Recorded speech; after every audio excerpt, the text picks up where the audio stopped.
Graças a Deus. Eu cumprimento os irmãos com a paz do Senhor. Amém. Cumprimento os irmãos com a paz do Senhor. Amém. Quem está feliz nessa tarde? Amém. Encontra uma pessoa bonita do seu lado e dê um sorriso para ela. Ficou difícil?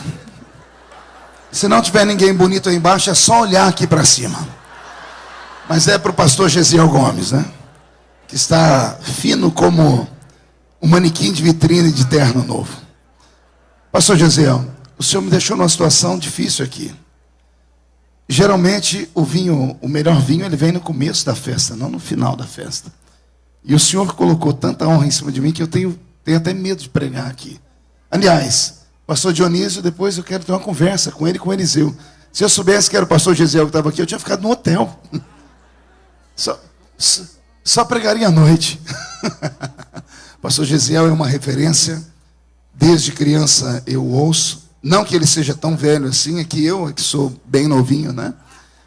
E eu estive agora no final de semana com o filho dele lá em Boston, que é uma sumidade também. Eu tenho a honra de ter nascido na sua geração. Tenho a honra de ser filho e fruto da geração que o Senhor plantou. E eu presto essa pequena homenagem de coração aberto. E digo que, oxalá os meus netos, quando vierem, encontrem homens ainda como o Senhor nesse nosso mundo. Deus te abençoe muito. Mestre dos mestres, príncipe dos pregadores do Brasil. Eu quero dar um beijo no Senhor.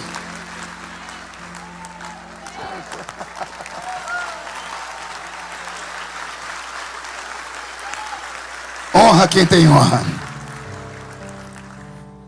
Depois da metralhadora vem o revolvinho 22. Vamos lá. Abra sua Bíblia comigo no Evangelho segundo escreveu São Marcos. Marcos, capítulo de número 10. Tinha um teclado tão bonito, desistiram? Cadê o tecladista? Onde você está?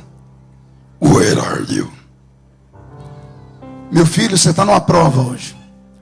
Eu só consigo operar se tiver uma anestesia boa. E só um pouquinho mais baixinho o teclado aqui no retorno.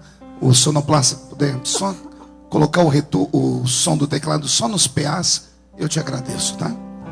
Marcos capítulo 10, versículo 13. Quem encontrou, diga amém. Está escrito assim: e traziam-lhe crianças para que lhes tocasse, mas os discípulos repreendiam aos que lhes traziam. E Jesus, porém, vendo isto, indignou-se e disse-lhes: deixai vir a mim os pequeninos, não os impeçais, porque dos tais é o reino de Deus. Em verdade vos digo que qualquer que não receber o reino de Deus como uma criança, de maneira nenhuma entrará nele. E tomando-as nos seus braços e impondo-lhes as mãos, as abençoou. E pondo-se a caminho, correu para ele um homem, o qual se ajoelhou diante dele e lhe perguntou: bom mestre, que farei para herdar a vida eterna? E Jesus lhe disse: por que me chamas bom? Ninguém é bom senão um, que é Deus. Tu conheces os mandamentos: não adulterarás, não matarás, não furtarás, não dirás falsos testemunhos, não defraudarás alguém, honra teu pai e tua mãe. Ele, porém, respondendo, lhe disse: mestre, tudo isso guardei desde a minha mocidade. E Jesus, olhando para ele, o amou e lhe disse: falta-te só uma coisa. Vai, vende tudo quanto tens e dá aos pobres, e terás um tesouro no céu. Vem e segue-me. Mas ele, contrariado com essa palavra, retirou-se triste, porque possuía muitas propriedades. E então Jesus olhou ao seu redor e disse aos seus discípulos: quão dificilmente entrarão no reino de Deus aqueles que têm riquezas. Amém? Feche a Bíblia, coloque no banco, na cadeira. Pegue na mão da pessoa mais perfumada do seu lado. Ainda dá tempo. Aperte a mão dele ou dela com carinho, até eles falarem aleluia. Pentecostal que não faz barulho está com defeito de fabricação, não é? Vamos orar? Pai, nós te exaltamos e te glorificamos. E nós entendemos que dentro de alguns minutos e uma vez mais nesta tarde, este santuário ficará pequeno para o tamanho da glória que vai nos envolver aqui. Os que vieram tristes começarão a saltar de alegria. Os que vieram se arrastando não voltam se arrastando para casa, Senhor. hoje voltarão voando nas asas de um novo tempo. E antes que eu comece a ministrar a sua palavra, cerque esta igreja com a sua glória. E num raio de 5 quilômetros, onde houver um demônio alojado, eu dou a esses demônios segundos para sumirem daqui. Porque se não sumirem, serão queimados pelo poder da sua glória que aqui será derramada. Rasgue o céu sobre essa escola bíblica nessa tarde, meu Deus. Manda anjos de fogo descerem aqui. Que eles desçam trazendo brasas de fogo nas mãos. Comecem a esparramar estas brasas entre nós. E onde houver um crente cheio do Espírito Santo, pega ele nesta tarde, Jesus, e mostra o caminho da verdadeira e poderosa adoração. Fala conosco, fica conosco. É o que eu te peço agora e sempre. E toda a igreja diz: os que podem, tomem o seu assento aplaudindo a Jesus, porque Ele é bom, porque Ele é tremendo, porque Ele é maravilhoso.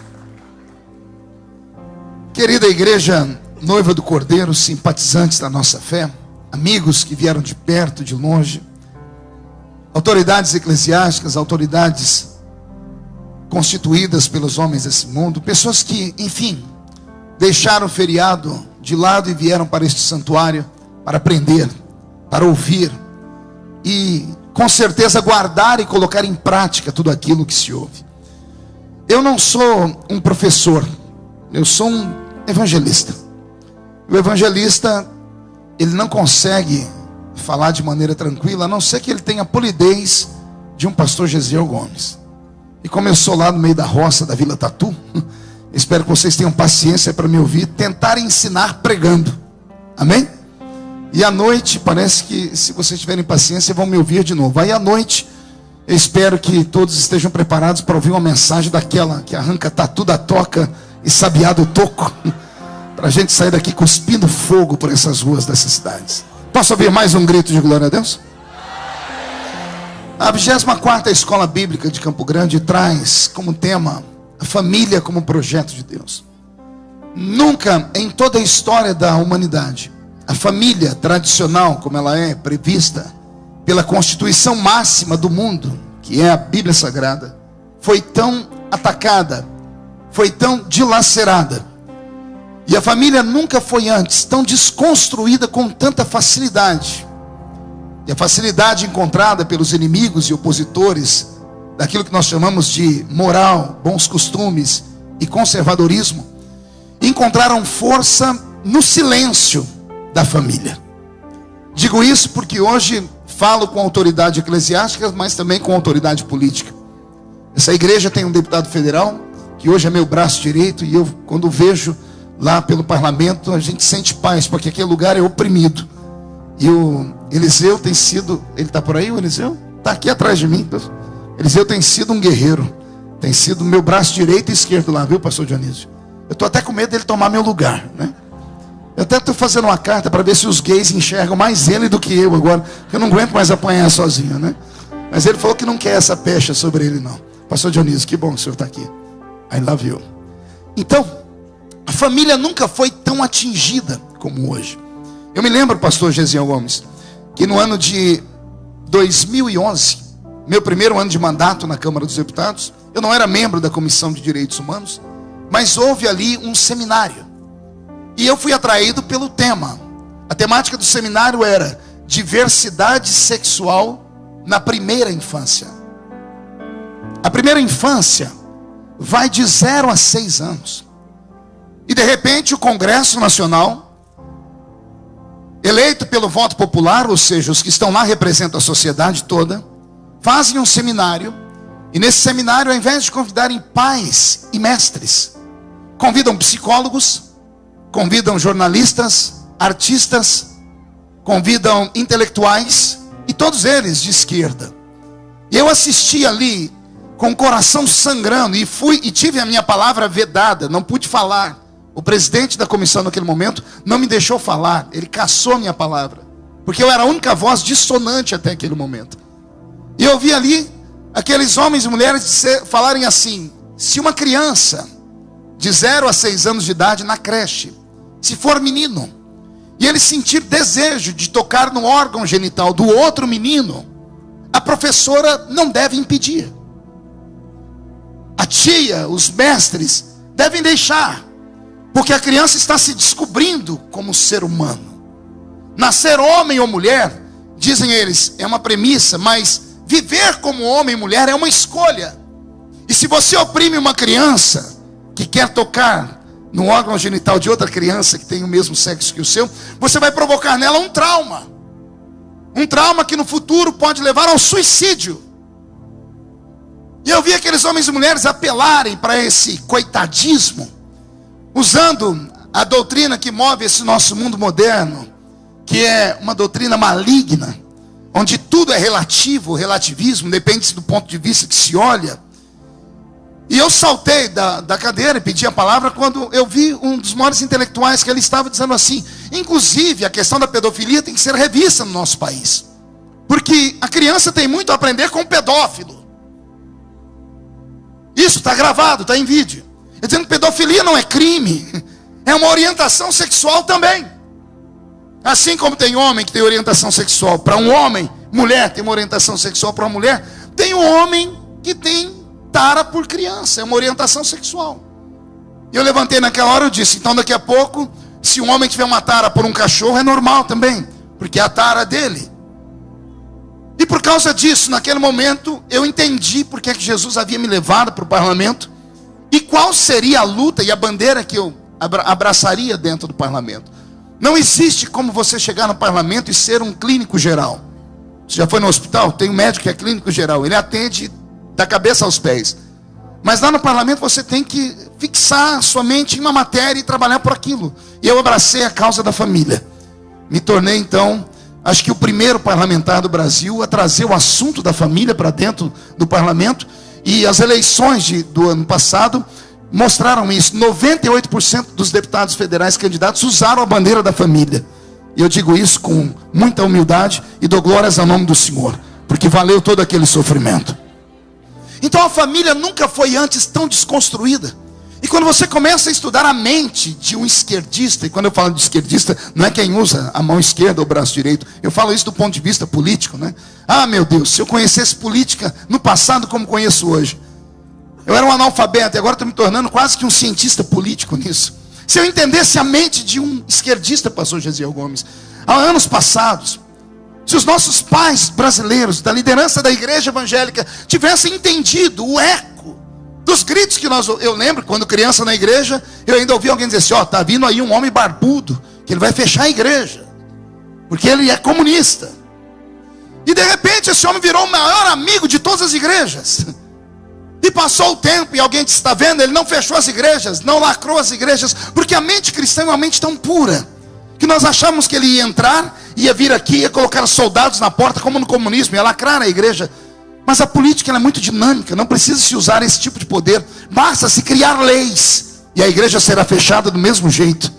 E foi o que aconteceu nesses últimos 12 anos. Se eu tivesse conhecido a política no passado como conheço hoje, eu teria me tornado um leão mais cedo. E talvez nós teríamos impedido as coisas que estão acontecendo agora. Existem culpados da família estar como está agora. E boa parte da culpa é da igreja.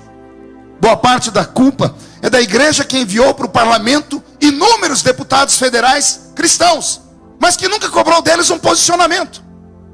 O PL 122, que é a lei da homofobia, que mexeu com todos nós, pastor Dionísio, entrou lá dentro e passou pela Câmara dos Deputados, aprovado. E naquela época tinha mais de 70 deputados evangélicos lá dentro. A pergunta é: como é que uma igreja que tem 70 representantes dentro do parlamento deixam passar uma porcaria dessa? Não se vota uma coisa sem os deputados não saberem. Está aqui hoje o Eliseu, nós sabemos exatamente qual vai ser a pauta da semana que vem, a não ser que entre um requerimento de urgência e esse requerimento de urgência seja votado de qualquer maneira. Mas isso raramente acontece. A igreja mandou pessoas para lá que na hora de buscar o voto vinham no púlpito buscar, mas quando chegaram lá abandonaram todas as premissas para as quais chegaram lá. E de repente o Senhor Jesus precisa tirar um pastor de um púlpito, mas um pastor de verdade, um evangelista, um profeta, porque se não me falha a memória, está aqui o meu mestre para me dizer a verdade. O profeta do Velho Testamento era a consciência política do rei. Era a consciência política do rei. Ele era usado exatamente para isso, porque chega o poder numa tal esfera que o rei acha que não deve nada a ninguém. Ele olha por cima dos palácios suspensos dele, dos seus jardins suspensos, e diz assim: eu fiz, eu construí. Aí Deus precisa levantar um profeta para dizer: não, quem fez foi Deus, você é um mero instrumento. Passam os reis, passam os reinos, mas permanece o Rei dos Reis e o Senhor dos Senhores. Então a família precisa de fato ser abordada de uma outra maneira. A família tem sido desconstruída, e como eles sabem que nós temos hoje voz e vez lá dentro, elegemos desde 1964 a bancada mais conservadora da história. Isso merecia um grito de glória a Deus da igreja.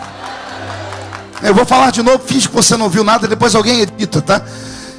Desde 1964 o Brasil não tem uma bancada tão conservadora como tem agora nesse ano. Agora veja só, o inimigo que nós enfrentamos é tão sagaz, pastor Dionísio, e tão inteligente, que sabendo disso, eles preveem tudo. Eles são como jogadores de xadrez.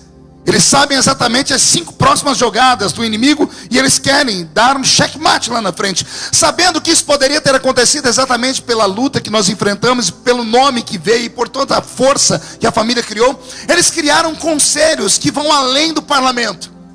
E o Brasil, semana retrasada, ficou chocado. Acho que o Eliseu tocou nesse assunto aqui de manhã. Conselho Nacional de Direitos Humanos, feito por 20 pessoas, dita a eles, eleitos pelo povo. As pessoas, os grandes grupos sociais enviaram para lá esse pessoal. Pasmem, tem até evangélicos. Só que são evangélicos progressistas. O senhor conhecia esse tipo de nome, pastor Gesiel? Nós temos no Brasil evangélicos progressistas. Eu os conheci em 2013, quando cheguei quando aquele tumulto da Comissão de Direitos Humanos. Quem lembra daquele inferno? Eu conheci esses progressistas lá. E sabe quem me apresentou? Pergunte quem. Só fala se todo mundo perguntar. Deputado Jean Willis. Porque ele subiu à tribuna da casa. Eu passei 40 dias sem ninguém se levantar para me defender. Nenhuma voz, nenhuma. Nem no parlamento, nem fora. E Jean Willis levou uma lista, e ele soltou a lista, que foi até o pé dele. Assinatura de 150 pastores, que diziam que eu não representava a igreja, e que eram contra o meu pensamento, e de que tudo deveria ser repensado, inclusive a união de pessoas. E ele citou ainda que um dos maiores pensadores desse movimento que está no Brasil, que é o pastor Oriovaldo Ramos, e eu não tenho nenhum tipo de receio de falar, e outros mais que o seguem, dizendo que a Bíblia não pode ser interpretada como nós interpretamos. Temos que interpretar a Bíblia dentro de um ponto de vista universal. E a Bíblia, resumida em uma só palavra, é amor. Não importa de que forma e nem entre quem.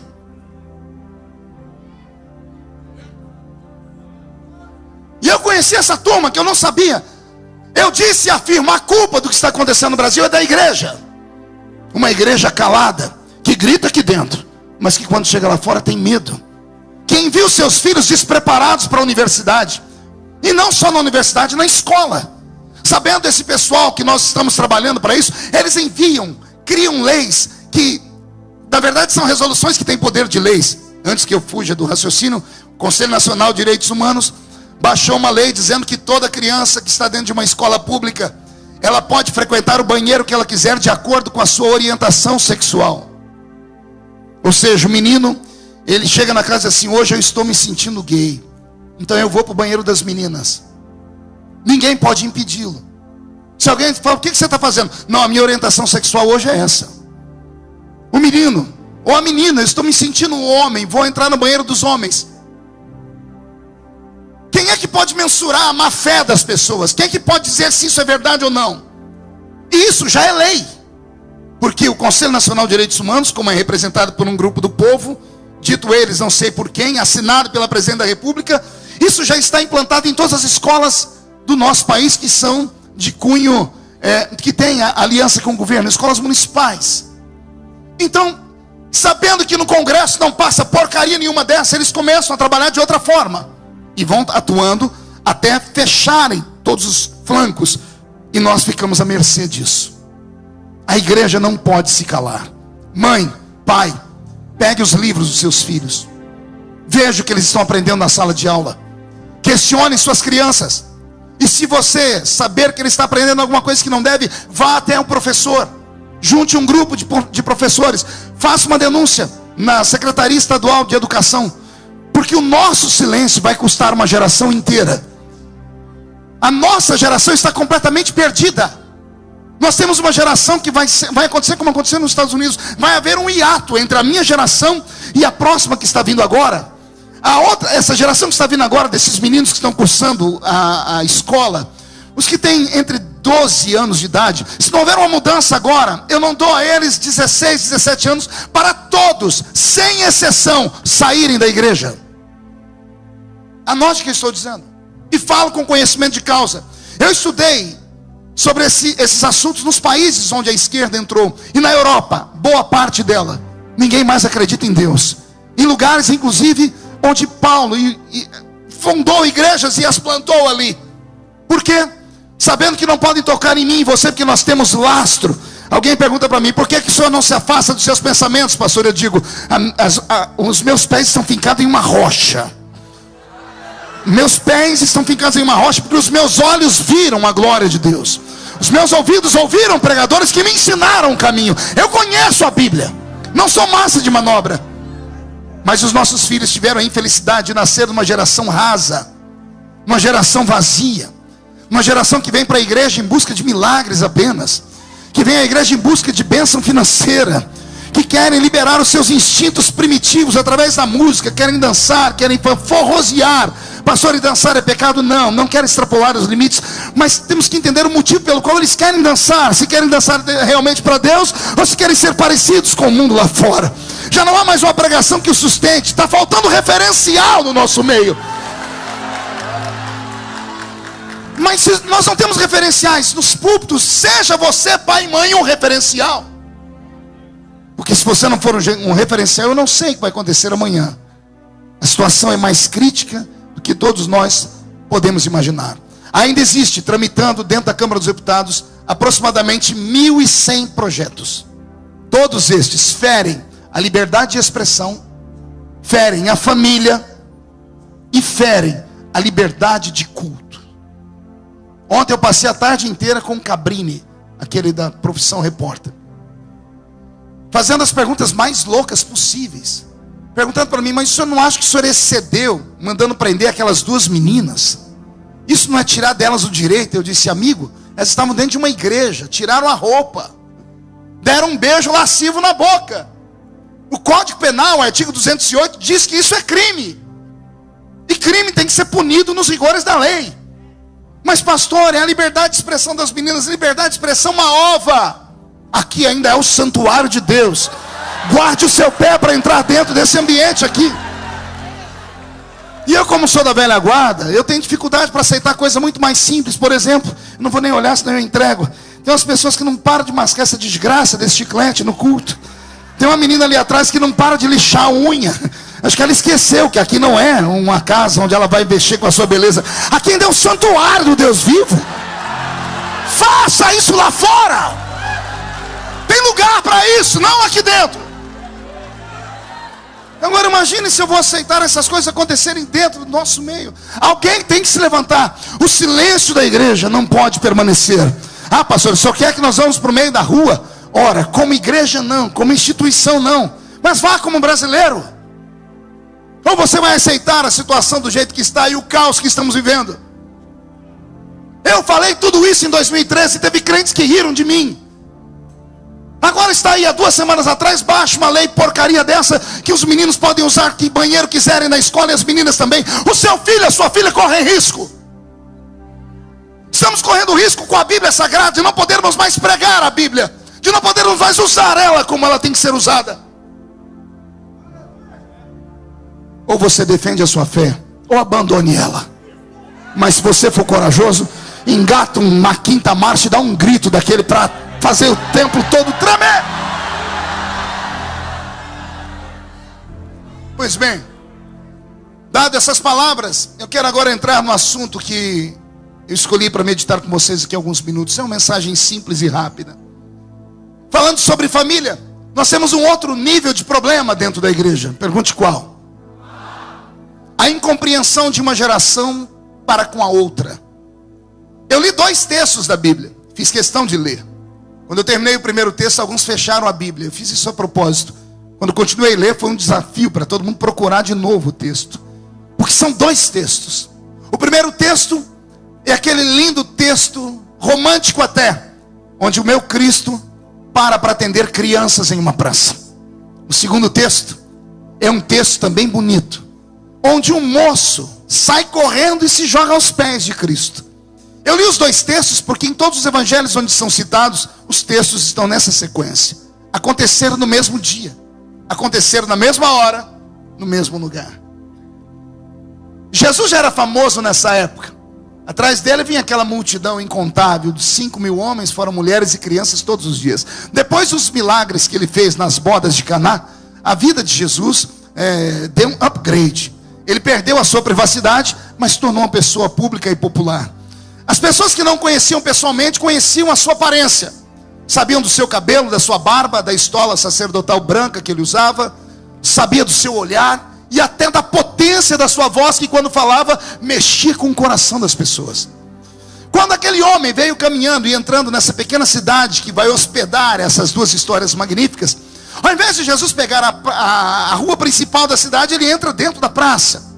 E naquela praça, naquele dia, estavam muitas mulheres com crianças, algumas mães e outras babás. É assim que as mulheres de rico fazem, né? Contratam uma babá e a babá leva a criança para passear. As crianças estavam brincando na praça. Elas estavam fazendo o quê? Não ouvi? E criança que brinca na praça, principalmente na praça daquele tempo, que não era como hoje, tão bonita, tão bem feita, a criança terminava aquele dia parecendo um tatuzinho. Sujavam. Porque criança com saúde é criança que brinca. E criança que brinca se suja, rasga a roupa, o nariz fica escorrendo. E ela ama tudo isso. As babás estão por ali, batendo papo, as mães estão por ali conversando, até que essas criancinhas começam a brincar também, pular, rolar na terra, todas elas estão sujinhas, e de repente aparece lá o Messias. Suas roupas brancas chamam a atenção, sua barba e o seu cabelo. Então a multidão que vem atrás dele impacta. As babás e as mães que ali estão pegam suas crianças pela mão, primeiro com medo da multidão, mas a segunda vez elas olham aquele Jesus que vem vindo, e todo pai, toda mãe pensa mais no filho do que em si mesmo. E ao olharem Jesus, olharam as crianças e disseram: não vamos poder perder essa oportunidade. E gritaram para Jesus: abençoa os nossos filhos, abençoa as nossas crianças. E as mães catam essas crianças sujinhas, com o nariz escorrendo, e vão levando perto dele. Quando Pedro, Tiago, João e o colégio apostólico veem aquela roupa de Jesus cintilante e branca, ele bem aparentado, indo para uma cruzada, e aquelas crianças de nariz escorrendo e roupa suja se aproximando, eles entram na frente de Jesus e formam um bloqueio. Guarda-costas assim: não toquem no mestre, fiquem aí, não se aproximem. Qualquer um entenderia. Mas Jesus aproveitou aquele momento e ele deu uma lição que eu já sou apaixonado por ele, eu fico mais apaixonado ainda. Ele olhou para os discípulos e falou assim: ei gente, Pedro, Tiago e João, pois não, senhor, pare com isso, deixe as crianças virem, deixai vir a mim os pequeninos, porque dos tais é o reino de Deus. Quando Jesus falou isso, quem pode, porque tem poder, e quem tem juízo que obedeça. Quando abriram a oportunidade, as mulheres partiram para cima de Jesus com as crianças. Jesus não só tocou nelas. A Bíblia diz que Jesus pegou as crianças nos braços. A roupa branca do mestre deve ter ficado com marca de criança suja. O narizinho escorrido, mexeu com aquela roupa. O meu Cristo ficou sujinho por causa daquelas crianças sujinhas. Mas isso não tirou dele a alegria. E ele deu um dos maiores sinais da existência, da divindade, que é apaixonado por filhos. Ele olhou e disse: deixai vir a minhas crianças, e eu tenho colo para todas elas. E eu vou aqui até fazer um adendo meu: quanto mais suja, melhor. Quanto mais sujinha, melhor. Essa depende mais de mim, precisa mais de um abraço, de um beijo. Enquanto Jesus está fazendo isso, dando essa lição tremenda, uma pregação de gesto, não de palavras, os discípulos ali acanhados, envergonhados, e ele pegando uma criança, dando um beijo em outra, abraçando. Do outro lado, naquela mesma praça, tem um moço sentado num banco. Não era hora dele estar ali. Hora de criança brincar, é hora dele estar ou na escola rabínica, ou cuidando da fazenda do seu pai. Mas ele estava sentado naquela praça. Poderia aqui fazer 1 milhão de ilações. O que fazia ele ali? Brigou com a namorada? Os amigos o abandonaram? Estava cansado de beber tanto? Estava cansado de viver uma vida de homem rico e viver solteiro? Teria ele cansado de dar vazão à a sua sexualidade, e depois cansado, enjoado disso, teria ele estado sentado naquela praça para quê? Estava ele ali. E quando ele viu Jesus não pregar, não foi a pregação de Jesus que o atraiu, não foi a palavra dele dizendo assim: deixai vir a mim os pequeninos. Quando ele viu o meu Cristo pegar uma criança e colocar nos braços, quando ele viu o meu Jesus dar um beijo em uma criança daquela, o coração desse homem saltou. Pergunte por quê. Só fala se todo mundo perguntar. Porque ele foi criado em uma religião onde o líder da religião nunca tinha dado um abraço nele.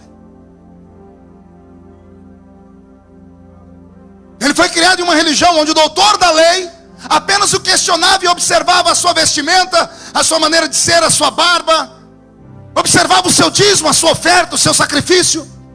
Mas era uma religião desprovida de toque, era uma religião desprovida de abraços, era uma religião desprovida de carinho, era uma religião desprovida de sentimentos. Mas quando ele viu aquele homem, aquele nazareno, aquele curandeiro, aquele operador de milagres, aquele perdoador de pecados, aquele que ressuscitava mortos, quando ele viu ele tão grande pegar uma criancinha nos braços, ele não aguentou. Ele correu até aquele doutor da lei, ele correu até aquele líder religioso, mas ele não se atreveu a abraçá-lo.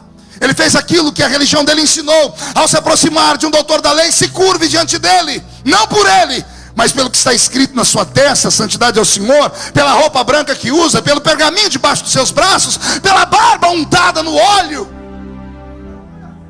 Ele caiu aos pés de Jesus. E quando ele caiu aos pés de Jesus, a multidão se aquietou, e ele fez uma pergunta: bom mestre, o que é que eu tenho que fazer para herdar a vida eterna? Qual foi a pergunta dele?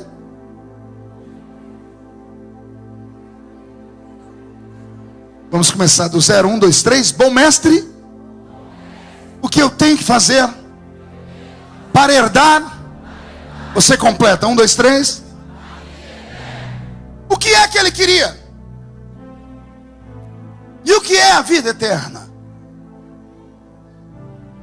Olha lá, pelo menos uma criança respondeu ali. A vida eterna é a salvação.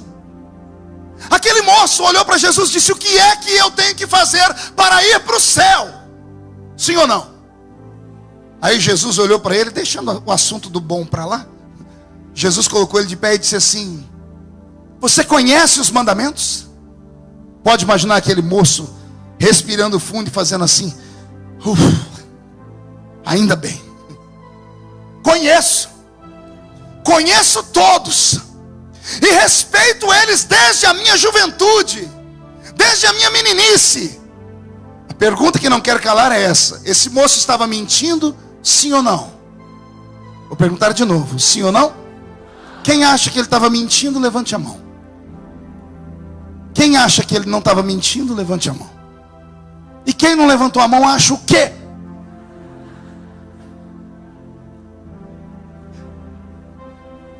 Gente, eu estou falando de um homem que está dizendo para Jesus que ele respeita todos os mandamentos. Você conhece alguém que respeita todos os mandamentos? Tem alguém aqui dentro que tem coragem de bater no peito e dizer assim: eu respeito todos os mandamentos? Difícil, né? Se alguém levantar a mão, ainda que a pessoa respeite, a gente vai ficar com a pulga atrás da orelha, vai dizer: será? Em pleno século 21? Pois bem, esse moço não estava mentindo.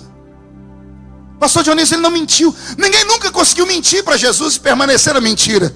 Teve uma mulher que foi falar para Jesus que não tinha marido, se deu mal. Jesus disse: você falou bem, você teve 5. O que você tem agora não é seu. Ninguém mentia para ele. Quando Jesus falou, Jesus fez questão de citar: você conhece os mandamentos? Não matarás, não roubarás, não adulterarás, não dirás falso testemunho. Ele citou, e o rapaz de peito aberto disse: eu conheço e respeito desde a minha infância. Eu estou diante de um homem santo, estou diante de um homem puro, estou diante de um homem que respeita a igreja, a religião, a Bíblia, a Torá bíblica dele. Sim ou não? Agora a pergunta que vem é dolorida. Me responda. Como é que uma pessoa que faz tudo que a igreja manda, como é que uma pessoa que respeita todos os mandamentos da Bíblia, não tem certeza de ir para o céu?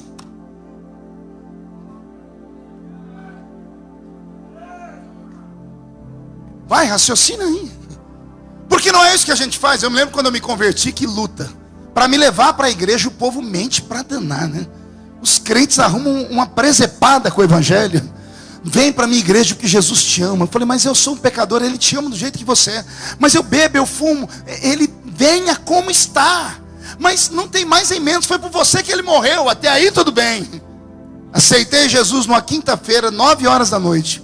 Às 9h15 eu estava sendo sabatinado por 5 pessoas que estavam dizendo para mim, a partir de agora você não pode, anota aí. Assistir televisão, colocar short, jogar bola. Você ri porque não foi você que casou na minha época. À noite, edita isso da fita depois. Primeira noite, noite de núpcias, luz apagada, sangue, fogo e coluna de fumaça. Encostei a perna na perna da minha querida, e a perna dela tinha mais cabelo que a minha. Você não nasceu na nossa época. Você está livre. Porque a nossa religião era a religião do fazer coisas. Não é, pastor Josué? Era a religião de se fazer coisas. Nos ensinava a fazer coisas. Era uma fórmula matemática. Quer ir para o céu? Quero. Faça isso, mais isso, menos isso. E isso vai te dar o direito de ir para o céu. E a gente não assistia televisão, a gente não fazia nada. Quantas e quantas vezes eu participei de cultos pesadíssimos, onde os que estavam na minha frente eram puros, santos. As mulheres de coque, as saias lá no pé, os homens com a barba bem feita, a gravata até o pescoço. Mas pense num culto que parecia um velório. Pense numa coisa pesada, raquítica, uma coisa estranha. E quantas vezes pregando no meio da rua, eu via prostitutas, homossexuais virem à frente do altar chorando, ao dobrarem os joelhos, erguiam as mãos falando em línguas estranhas bem alto, batizados com o Espírito Santo na hora. A pergunta é, por que lá no meio do pecado abundou tanta graça, e agora que nós vivemos no meio da graça, há tanta tristeza e coisa fechada e coração ruim? Ensinaram esse rapaz a amar a religião dele.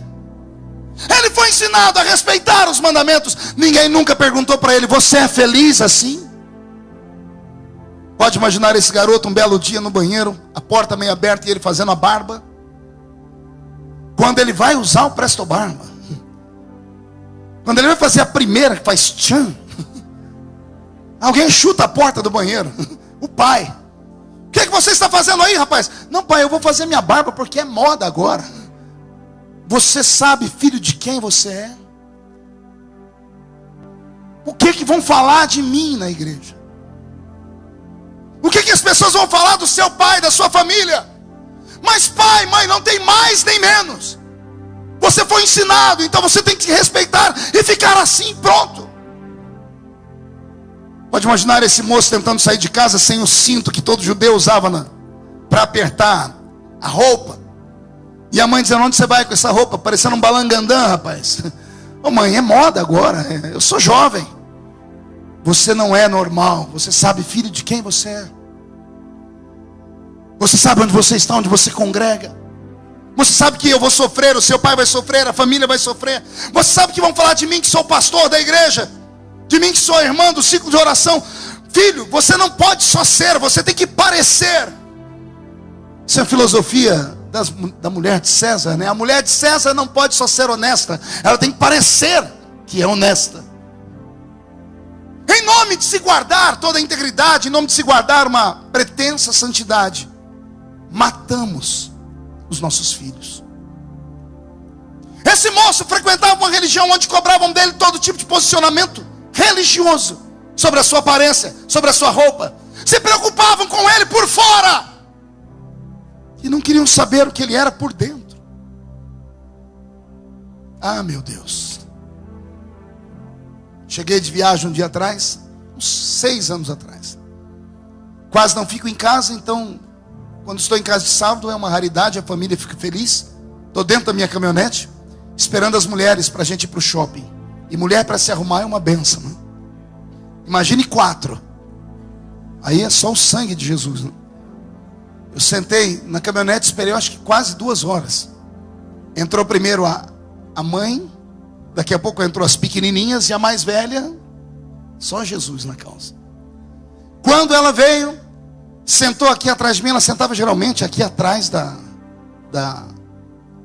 mãe, e as 2 pequenininhas sentavam aqui atrás de mim. Quando eu olhei pelo retrovisor e eu vi a roupa da minha filha, mas me subiu o sangue, aquele sangue assembleiano. Eu olhei pelo retrovisor e virei o pescoço. Filha, onde você pensa que vai com essa roupa?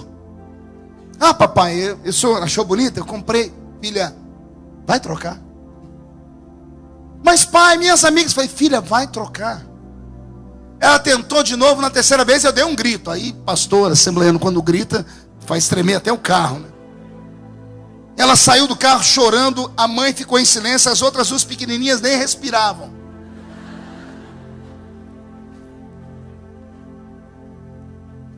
Minutos depois, lá vem a filha. Ela veio, sentou no lugarzinho dela. Quando eu olhei pelo retrovisor, eu disse, olha como você está bonita agora. Eu falei, filha, você é a filha do pastor. Você é a minha filha. O papai ensina tantas coisas. Ela não estava vestida como uma prostituta, não, gente.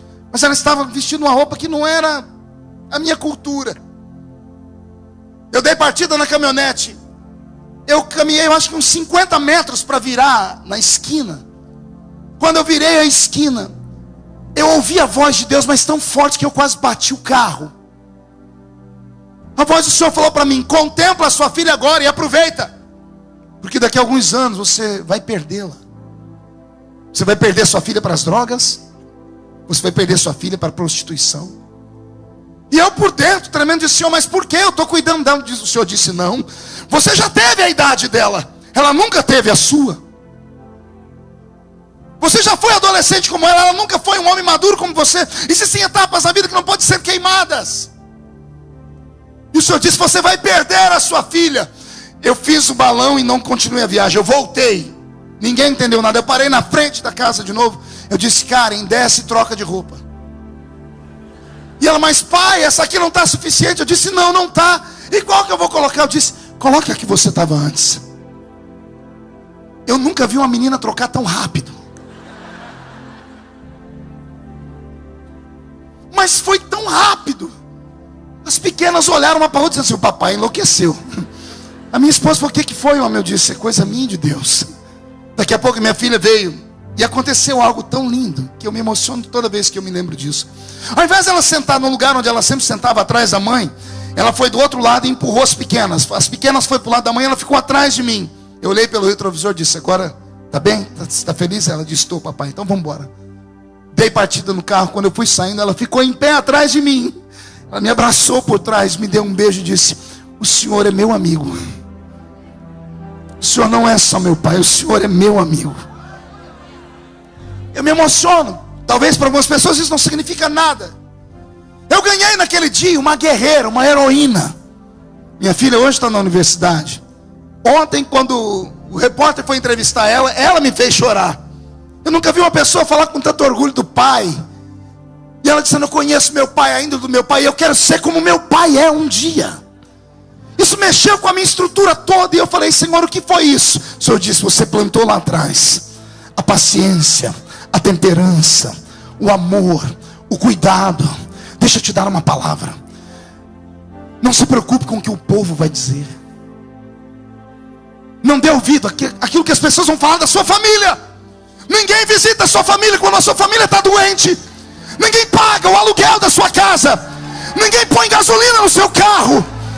Se você for guiar os seus filhos pela cabeça dos outros, você terá um problema amanhã. Será que eu sou o único crente que evangelizei cadeias? E dentro dos presídios encontrei num censo, a cada 100 presos, 70 são ex-evangélicos. Desses 70, a maioria deles filhos de pastores, criados em igreja, que suportam uma cruz mais pesada do que aquela que nós podemos dar. Eu não estou dizendo para você abrir as portas. Eu não estou dizendo para você liberar o mundo para dentro da casa, da sua casa, ou para você deixar sua filha e seu filho ficar extremamente à vontade. Eu só estou dizendo para você dar ao seu filho e à sua filha aquilo que eles talvez não tenham recebido: carinho. Dê um abraço ao seu filho desviado nessa noite. Não adianta jogar na cara dele. Não fale para ele que ele vai para o inferno, é perder tempo. Ele sabe disso. Espera ele essa noite. Quando ele chegar às 3 da manhã em casa, ele vai achar que você está dormindo. Espere ele na cozinha. Pergunte para ele se ele quer tomar uma sopa. Faz um miojo para ele. Conversa com ele, não fale mais nada. Só pergunte se ele está feliz. Põe a mão no ombro dele, dê um abraço nele, ore com ele aquela noite. Deixe o Espírito Santo fazer o restante. O espírito do jovem rico parece estar impregnado nos nossos filhos. Tem tudo, mas não tem fé, não tem alegria, não tem felicidade por dentro, porque são obrigados a fazer coisas. E o céu não pode ser conquistado através de obras. O céu é um ambiente sagrado, onde nós iremos morar nele pela fé. Quem acredita nisso, dê um grito de glória a Deus. Eu vou te dar uma frase, se você puder anotá-la e passar para frente, faça. Não existe nada que você possa fazer para Deus te amar mais do que Ele já te ama. Também não existe nada que você possa fazer para Deus te amar menos do que Ele te ama. O amor de Deus não é como o meu e o seu, que oscila, que fica feliz quando ganhamos um presente ou fica triste quando estamos frustrados. Não. O amor de Deus é um amor incondicional. Deus te ama não pelo que você faz, Ele te ama pelo que você é. Tente transferir esse amor para o seu filho. Tente amar o seu filho e a sua filha, independente do que eles sejam ou do que eles fazem. Tente ser carinhoso e amoroso. E fazendo isso, você salvará a alma dele e a alma dela. Amém, igreja? Vamos estar em pé nesse momento. Pegue na mão de quem está do seu lado.